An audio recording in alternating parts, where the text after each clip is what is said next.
Well, Mark, thanks for speaking to us because the January transfer window has just opened and I'm sure it's a very busy time for you.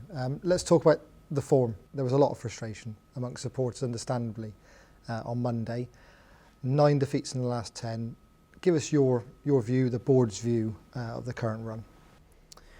I think frustrated is a good word. I think we had a really solid start to the season. I said from day one that I think that's what we were looking for, to get out the blocks and be solid early on, and we did that. And I think early on we achieved a really healthy league position, and we were always looking up rather than looking down. But I think probably since the Brighton game, I wouldn't like to say that our form has turned, because I think in a lot of the games our form has stood up. We've been beaten by 1 goal other than the Brighton game. But it is the results that count. So we're very aware of where we're at. We're all disappointed, but we're focused on what needs to be done. And as you've just said, we've just entered a transfer window. We probably feel that we need to bolster in 2 or 3 key areas. Let's be really clear. We've still got a very young, hungry, talented squad. But we probably need 1 or 2 more characters in the squad, to a little bit more experience in key positions to help the youngsters develop and move forward. But we need to address the turning form, and we need to address it pretty quickly. Lee said after the game that he sat with you and Steve Lansdown, which I know he does a lot of times after games anyway. What's Steve's view at the moment? How is he with the form? I mean, look, Steve will always speak for himself, but in the conversations that we've had with him, he's been very positive, but very real. And I think that's important that the supporters understand that how we feel, because I can genuinely understand and feel their frustrations, because we feel the same frustrations. But we're very real at the same time. We understand our strengths, but we understand our weaknesses. We understand areas that we need to bolster, and where we need to develop, and where we need to be stronger. We all are all very focused on the task in hand, and trust me, there is a lot of work going on behind the scenes to A, address the current form, but B, to continue to move us forward. We've said that that's what we want to do. We want to build sustainable success here. We're on a bad run. We're very aware of that, and we will do everything in our power to turn that round, turn the form round quickly, get points on the board, and move us back up the table. You've mentioned it already, the defeats, all but won by 1 goal. What signs are you seeing that you think it can turn round rather quickly? Well, I think again, I'm at every game, so I watch the games, and I sit from the stands, so I sit from an elevated view. We watch the games back. I'm part of the debrief process. The form in a lot of those games has been good at times. There's been some mistakes, there's been some individual errors, there's been things that have gone against us, but again, at the end of the day, we're real, and what matters is the result at the end of the day. But it's not all doom and gloom. There are a lot of good things going on the pitch, and a lot of the younger players are growing, but they probably need 1 or 2 more characters around them at the moment.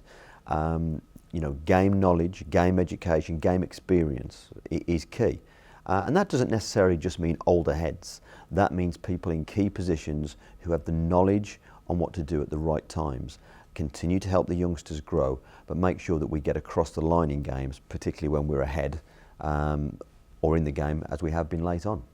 The last transfer window, probably the busiest of your career ever? Yeah, I'd like to say I've just recovered, but I think we're already into this one. When you look back at that window, would you say, in terms of the players brought in, maybe a bit too much emphasis was put on the future rather than the now, or is that some of that circumstance? Gary O'Neill, for example, a lot of injuries. Adam Matthews the same, who haven't probably played as many games as perhaps you'd expect. I think that's a fair point. I think we always said we were looking to recruit in 2 key areas. We were looking to recruit in that under 23s bracket to build the future of the football club, again, so it helps us develop and deliver sustainable success. So we've done that, but we were also looking to make sure that we had enough experience and enough knowledge, enough nous on the pitch now to make sure that we were competitive. But circumstances change. As you've just said, whether that be illness, whether that be injury, whether that be lack of form, probably some of our more experienced players, some of our older players haven't had probably the game time that I would have wanted them or hoped that they would have had, which means that some of the youngsters, Magnuson is a prime example, has probably played more football, a lot more football than we expect him to do when we first sign him. But again, we are where we are. You know, we can't hide away from that fact. We have a very exciting future in front of us, but we have to deal with the here and now. And that means we have to win games now. The Brownhill, O'Dowda, Moore, Patterson, Engveld, did you anticipate them playing a bit more than they have done to this point, or is that down to circumstance again? I guess probably some more, some less. Again, I think Hordor is a prime example. I probably wouldn't have expected Hordor to have had the game time that he's had, because I would have expected Joel Ekstrom to have had more time. But illness, injuries have prevented Joel from doing that, which means Hordor's had to play. I think Josh Brownhill, in my opinion, has developed really well. He started the season, then he came out and he went back in. And I think in the last 2 or 3 games, I think you've started to see the green shoots again of what a good player Josh Brownhill is. Callum O'Dowda is starting to get stronger and stronger. You must understand that to make the jump from League 2 and League 1 to the Championship, as some of our players found last season, in their first season in the Championship, it's a big jump. It's not easy. So again, I would have expected some to play more, some to play less. You're going to get that with the youngsters, but that's why we need to make sure we've got the right skill set around them, the right characters around them, and players with the right knowledge around them to make sure they develop at the right rate. But in the midst of that, we are very aware, very real, we've got to win football matches. We'll come on to the current transfer window in a moment. Just one finally on the last transfer window, Jonathan Codger, and when that transfer took place.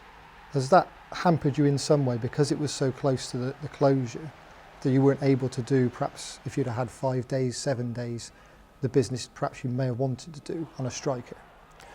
I think that's a fair question. And again, I guess the answer is yes and the answer is no a little bit. I think in the back of our minds we always had the thought process that Codger may leave. And we had some indications at certain points that may be in their mindset, although that didn't really come to the forefront and become clear till quite late in the day. We were always looking at strikers. We were all had one eye over our shoulder to see what else is in the market. But I think what you saw in the summer was a transfer market that developed and changed very quickly. Prices and the availability of players in day one was very different to that in the last day of the transfer market. You know, from a financial perspective, I think we did a good deal on Jonathan Codger. It was a good deal for the club. It was the right deal for the club at that moment in time. And when the player comes in and says, I want to go, I then have to do my job. The club has to do its job and maximise the value, which we did. The problem, therefore, is in replacement. As I said before, we've been working on Tammy for quite a while. And again, Tammy's a youngster that's come in and played literally every game for us. And we mustn't forget his age and the pressure that he carries on his young shoulders this season. So I think the timing of the Codger deal, if it was going to happen, it was always going to be late. But we can't formally move into the market until that happens. And at that point, players had gone, players were unavailable. It's not an excuse, it's just fact. And forwards are the most valuable assets to try and find. So yes, did we look at others? Yes. Could we get them at the last minute? No, it was difficult. But that's the nature of the business. The first week of this January transfer window, you've got 3 over the line already. How happy are you with that? I think the 3 that we've got in are good business. I think they give us something different, and I think they improve us. We felt that we needed a little bit more physicality up front. That's hard to find in the modern day, by the way. So with Milan Djuric joining us from Cesena, 6'6", 6'7", he's a full international. He's played a lot of games. He's fit. He's ready to go. I think that will give us a different dimension up top. We've then got Jens Hegler, who's joined us from Hertha Berlin. Again, very experienced, played at the top level of German football, currently playing a lot of football, can play centre midfield, can play centre half. Again, 6'4", good age, good experience, good physique, will bring something very different to us. In Bailey Wright, an experienced championship centre half, although he's only 24 years of age, a full Australian international. Someone that I know that this football club has looked at probably for a number of years. Bailey's been on the radar here. So I'm delighted to get him because, again, he's game ready. He brings championship experience. He knows this division. He's the type of player that will put his body on the line for the football club and brings us that bit more game experience again. You know, it's a word I'm using consistently because I think that's what we need right now. So am I pleased to get those three in? Yes. Am I pleased that we've got those three in early? Very. If we get international clearance on the two foreign boys, they will be available for Saturday. Unfortunately, that's out of our hands now. They're in the system, we have to wait. But I think those three players will help improve us and take us forward. So how busy do you think you'll be in this January window? I think there'll be more movement. I think that's for sure. We will not rest on our laurels. We've said from day one that if we can find players that will help us develop, will take us forward, will improve us, that fit the bracket that we're looking at, then we'll try and bring them into the football club. And we've done that certainly since I've been here. We've had fantastic support from the board. From our owner Stephen Lansdowne, we talk regularly. Lee talks to him regularly. I talk to him regularly, and as ever, he just supports. There's nothing we ask him to do that he doesn't get behind and support. He'll challenge and ask questions because he's as experienced as any of us in this industry. But it's a good working unit that we have. So yeah, I think it could be a busy transfer window. How busy? Who knows? Ins and outs? You can never say never. We have no desire at this moment in time or need to move any of our players out. However, you can't say that won't happen because a club could come in for a player. The challenge that you have then is if the player wants to go, it becomes quite difficult. But even if that happens, the deal has to be right for the football club. If not, we batten down the hatches and we crack on. But no one will leave this football club unless we believe it is right for us. And we're in a strong position. Steve will back that. He has continually backed that. We don't have financial pressure to sell our players. We're a club that's trying to build. But, as with Codger, if the time is right, the deal is right, and it's time to redevelop and go again, then we'll do it. Given the form and given the need, as you say, for results, is there a focus in this window on getting players for the now then? I still think there's a focus on both.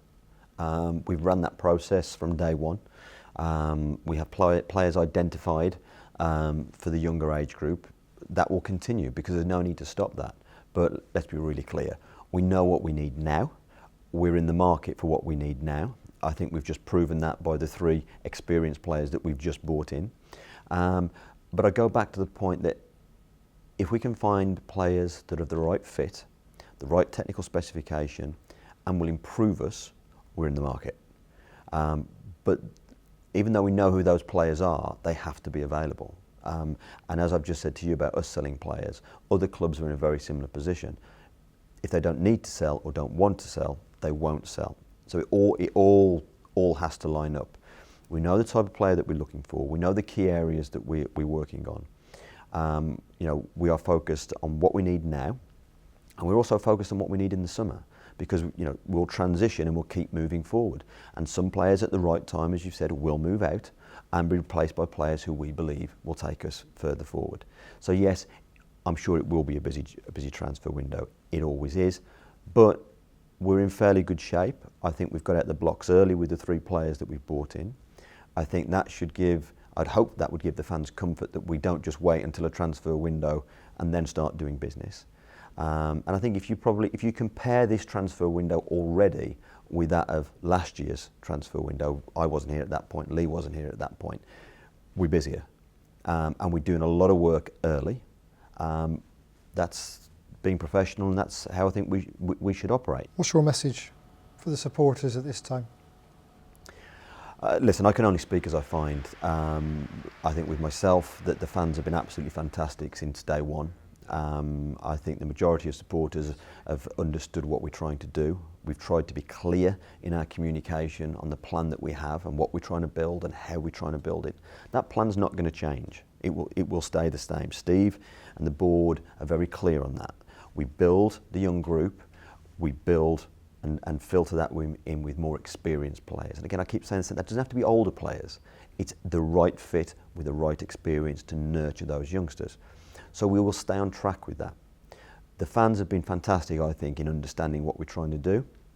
I can, however, fully understand the frustration over the last 9 or 10 games, the run of results we've had. I don't think any of us expected. But as I said earlier, we are where we are. We understand the position we're in, and I've talked about togetherness time and time again. We have to stay together. Internally and externally, we have to work as one. And all I would ask the fans is whilst I understand your frustration, is stay with the boys. Stay with Lee, stay with the backroom staff, stay with us all, because together we'll turn this round. We know what we need to do, we're all working towards it, but don't underestimate the importance the supporters play in that. You know, I'd like to thank them for their support to now in the season, because the support's been good. Yes, there was some, let's be really clear, there was some grumblings at the end of the Reading game, and understandably so, because we were all frustrated. But you know, when we start again, when we play Fleetwood here, when we play Cardiff here, I'd be amazed if our fans weren't behind Lee, the players. And that just shows what good quality support these football clubs have. But we need it now more than ever.